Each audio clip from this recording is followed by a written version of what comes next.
Now what can I think of? What other subject could I think of and maintain for about 17 seconds? Oh, health, I guess. Being in good health. So begin where you are. Now, when you approach any subject from feeling that good, you're already in a better feeling place. So now talk about the subject of health, and let's find some vibrational equivalents to it. Well, I'm in a lot better health now than I was a few years ago. I've lost a lot of weight and working out, and I'm improving every day.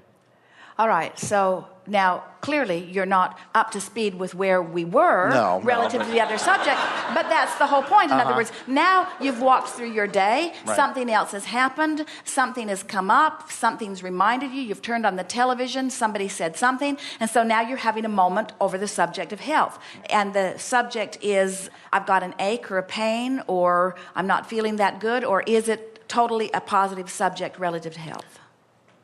My health's pretty good. Then why did you bring it up? I don't know, just because it's a logical subject.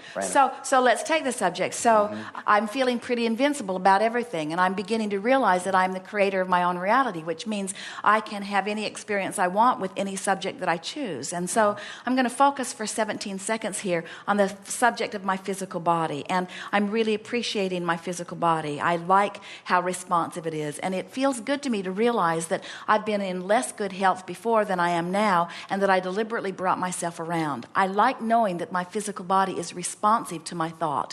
And I can feel that I just projected thought, and then I was inspired to the appropriate action, and I've brought myself into alignment. And I love the idea that there's no end to that I can continue to identify things that I want relative to my physical body or anything and bring them about just by focus. And some of the things that I'm thinking about my physical body, I love the idea of long-term good feeling about my body. Sometimes I watch people who are moving through time, and I realize that they're not percolating along in quite as peppy a way as I would like to. And sometimes I even compare myself. We're forking a little bit in the other direction, just reaching for a basis to start.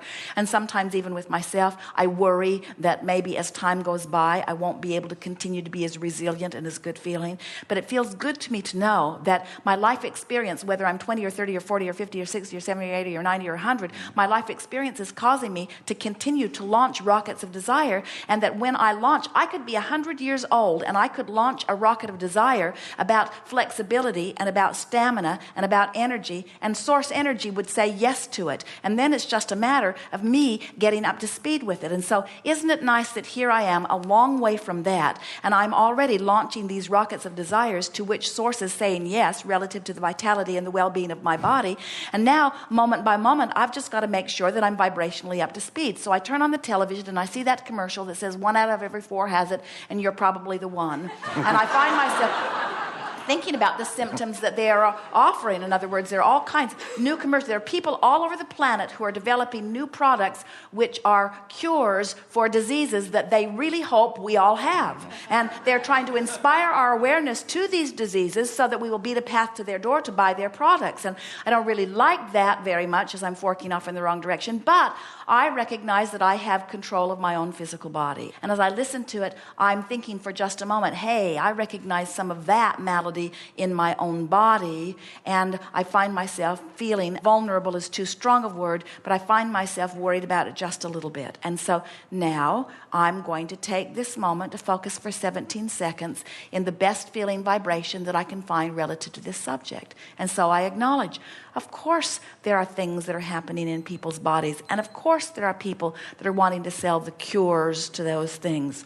But I am sort of interested, not so much in finding a cure to remedy something, as I am in understanding the vibrational cause of things. And I sort of like the idea of keeping myself in vibrational alignment in a pre-manifestational stage, not a post-manifestational stage. So I'm feeling really good in my body right now. I don't have any complaints that are apparent. It's nice that I can focus upon the well-being of my body. I'm expecting that my body will continue to be resilient. Even if one day I did turn on the television and I saw something and I realized that I might have some of what they're talking about. I realized that they're offering a cure, maybe a temporary fix, maybe a Band-Aid for it, while I'm working on the vibrational basis of all of that. And I'm feeling so exhilarated about my physical body. I'm not worried about anything. Something could happen to my body in the same way that one day the printer doesn't work and my response to it is about the same. Oh, something's out of alignment. I need to get at the heart of what the vibrational variance is.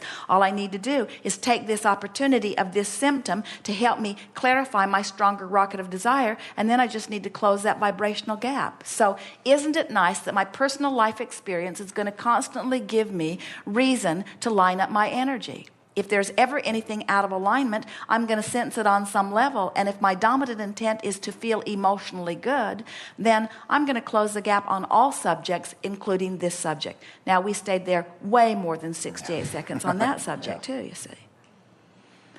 Good time for a segment of refreshment. Thank you. And we are complete.